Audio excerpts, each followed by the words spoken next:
So here they are in the Sweet 16 for the third time in program history.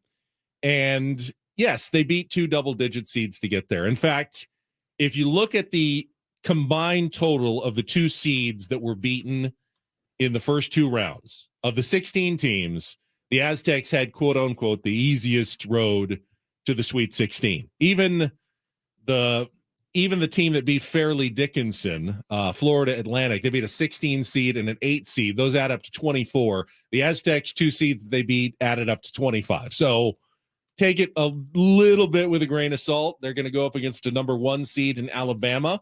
If you missed it, that game announced going to tip off at 3:30 on Friday at the KFC Yum Center in Louisville, Kentucky. The first game of the South Regional Semifinals doubleheader, followed by Princeton against Creighton, which is interesting as well because the Aztecs are now the second best seed remaining in the entire South region. Yes, they're 7-point underdogs, I think, against Alabama. But if they found a way to win that game, no matter who won the other game, the Aztecs would be the better seed, would be wearing the home uniforms, and would likely be favored to reach the Final Four. If they can pull off now just one upset is all they need to reach the Final Four. How can you find a better situation for a team like San Diego State? You don't have to win 4 giant upsets to get to the Final Four. We're talking about one. Yes, it would be a massive upset, but we've already seen much bigger upsets in this NCAA tournament.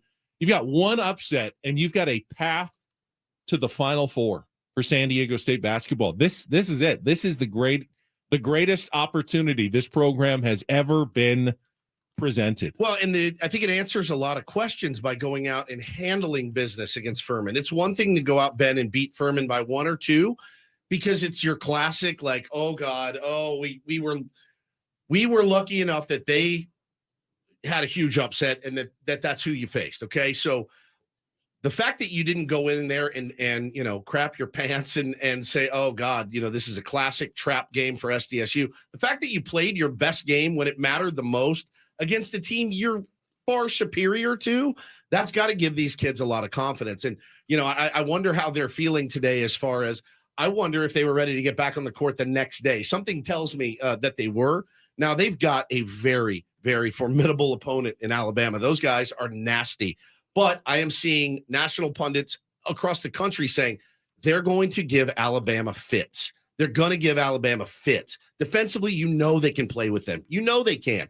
Offensively, you're going to have to find a way to score on that team. I can make a case, a good one, for San Diego State. You want to hear my case? Yes, always. For the Aztecs. All right, we'll get to that. First, this hour of Ben and Woods is brought to you by Bob's Discount Furniture, home of the world-famous Bob-O-Pedic mattresses, with all the comfort and quality of a national mattress brand for half the price. No matter your budget, there's a Bob-O-Pedic memory foam hybrid or hybrid plus mattress for you. Check them out at mybobs.com.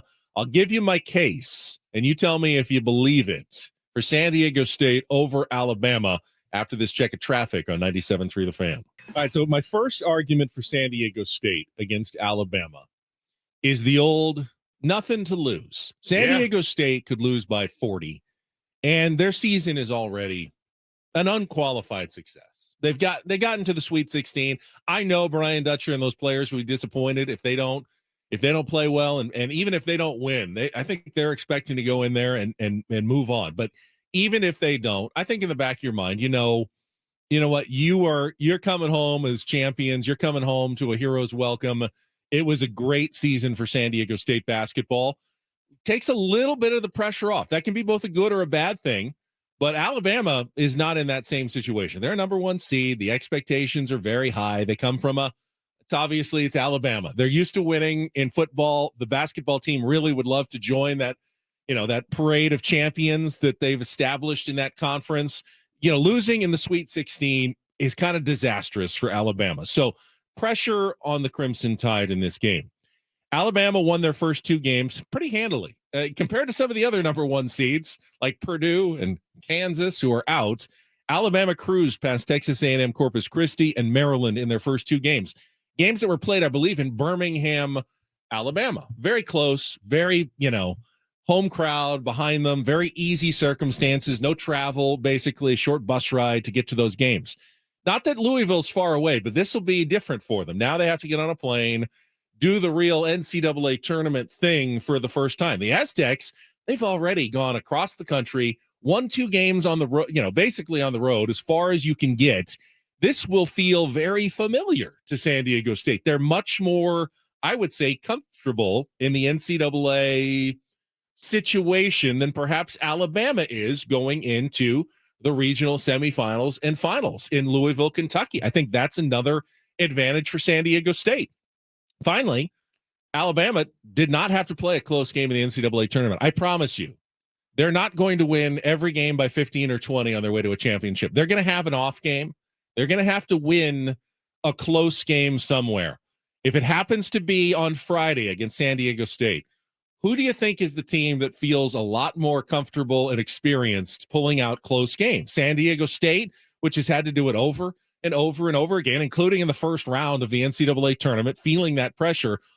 Or is it Alabama, who maybe when pressed for the first time, if this is close, if they're down 2 or 3, with 5 minutes to go, how do they respond to that? That's going to be a new feeling for this team, whereas San Diego State, a little more comfortable in that situation. So, yeah, there are a lot of ways that Alabama could just end up running over the Aztecs, or the shots don't fall for San Diego State like they did against Furman. They're going to have another good shooting performance, like they did. However, I think there's a lot of reasons to think that the Aztecs could actually pull off this upset on Friday and beat Alabama in this game. Absolutely, Ben. I mean, if you don't think that that's possible, you have not been watching this tournament. It seems every day that every day it has happened. Some team that was supposed to absolutely truck the other team is losing. They're losing every single day. You've lost your winner. They're out. Arizona is out. There's teams getting ousted every single day. So I think if you're the Aztecs, you're thinking, why not us? Why not us go in and take it to these guys from Alabama? And they can absolutely win that game. And that's all they keep talking about on the broadcast. San Diego State, they're men. They're big, imposing men, and they can play with anybody. So it's gonna be a blast to watch. And now keep in mind, if they win that game on Friday, I already mentioned they get the winner of Princeton in the regional final for a trip to the Final Four. Creighton, a little revenge. The team they had by 9 in the first round of the NCAA tournament last year would be looking for a win there, or the Cinderella of Princeton. And if they do happen to get to the Final Four, I believe they face the East champion. No 1 or 2 seeds left in that bracket either. I mean, the toughest team might be Tennessee or Kansas State that you could face in a Final Four and a national semifinal. You cannot look ahead. I can look ahead. They can't look ahead. I can look ahead and say, I can say that the path to the national championship game is, if you get past Alabama, Alabama is the team that is probably the toughest one right now. But if you found a way to win that game, there's a real thought that San Diego State could be playing for a national title. But 2 weeks from today, I believe, a Monday, if you beat Alabama, all bets are off. Yeah. I mean, that you just took down the number 1 overall seed in the tournament. And you're not facing a gauntlet of another, couple of huge games. Now, every team's good at this point, and you got to keep playing well. And then, national championship, I don't know who emerges from the other side, whether it's a Houston or UCLA or Gonzaga or UConn. I mean, there's, a lot of good teams there, but guess what? If I'm San Diego State, happy to take my chances in the national championship game against whoever they want to throw against you. What a remarkable opportunity this is for Brian Dutcher's program. A chance to do something even Steve Fisher, who we had on the show last Thursday, was never able to do in his time at San Diego State. Elite 8 and beyond, and it's right there for the Aztecs. Right there for the taking, buddy. Right there for the taking. All right. Everybody happy now? There's my San Diego State chat for you. Although that Fairleigh Dickinson story was, absolutely nuts. The upset of Purdue nearly made it into the Sweet 16. They had a second half lead over Florida Atlantic, 16 over a 1. A team that, quite frankly, you're going through some of those losses that they had this year. Losing to programs you've never even heard of. Yeah. This wasn't a particularly even great mid-major team. To pull off the upset that they did, and just the embarrassing performance by Purdue. They've got this 7'4" guy. You watched the end, right? Yes. Zach Edey, the probably player of the year in college basketball. I mean, there's only one way the shortest team in college basketball can face that guy. You double team him, you front him, you back him. And it's like Purdue was like totally caught. Like, what do we do? I mean, they've got two guys on our big guy. I guess we'll just shoot threes and hope we make it. Well, that's exactly what Fairleigh Dickinson was hoping they would do.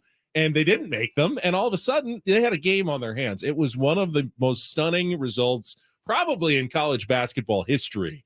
I mean, this wasn't just a 16 over a 1. This was not a great 16 over a team that shouldn't have had any trouble with them whatsoever. It was cool. You know, we see every few months, right? A league comes to an end with a championship, and you get to see the celebration, whether it's the World Cup, the World Series, the NBA Finals, the Super Bowl. We love watching the end, right? The celebration. And I was like screaming to my wife. She's in the other room, like, get out here, come watch this, because it is rare.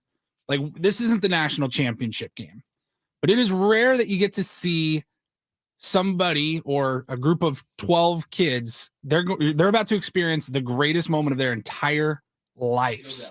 And to sit there and watch it play out on TV, seeing the coach and all of that, it was special, man. And you're like, yeah, their run could very well end in 48 hours. But this will be the highlight of their life, beating the #1 overall seed. It's only happened one other time. It was so much fun to watch. Thank you for texting me, Ben, to tune in, because I was watching WBC baseball and you said TNT now, and I just flipped it over and I went, oh my God, it was so incredible. Bo, my son, my 5-year-old, had that pick as well. He did. Yes. He had all the 16 seeds. Had all the 16 seeds. Ended up getting one of them right. Of those, yes. Outside of the San Diego State game, the other Sweet 16 game I'm probably looking forward to most is UCLA Gonzaga. Remember 2 years ago, they played an absolute overtime epic, 93-90 game in the NCAA tournament that Gonzaga won in Indianapolis. So kind of a rematch, and two West Coast teams that'll collide next week in Las Vegas. They're playing in Las Vegas, I think, for the first time in a regional final, semifinals, and finals. So that one I'm looking forward to as well coming up this week. What does San Diego State got to do to get a Sweet 16 game in Vegas? That would be fun. We could all go to Vegas to watch San Diego State basketball. Yeah, Louisville's a little bit more of a. I mean, I wonder. So the four host cities are New Aztecs York and Las Vegas, Madison Square Garden and Vegas, and then Kansas and Louisville. I'm sure some Aztecs fans are making plans to head out to Louisville, though. You don't get too many opportunities to watch your team in a Sweet 16. Good crowd in Orlando this weekend. They did. So they did. Aztecs always have good support wherever they go, and I would imagine. I mean, sure, Alabama will have probably more. They're a little closer, but it'll probably be, fairly balanced. San Diego State will represent well in that game on Friday. It's the early game, the first game at 3:30, which is a little rough. I mean, plan to get off a little bit early to watch, but it's also a chance to own that, just like they did on Saturday where they had the national spotlight to themselves in that first game. For the first 30, 45 minutes, they'll be the only game on, and everyone who, especially on the East Coast where it's at 6:30, they'll all be watching San Diego State basketball again. Great for recruiting. Brian Dutcher should be taking advantage of this big time.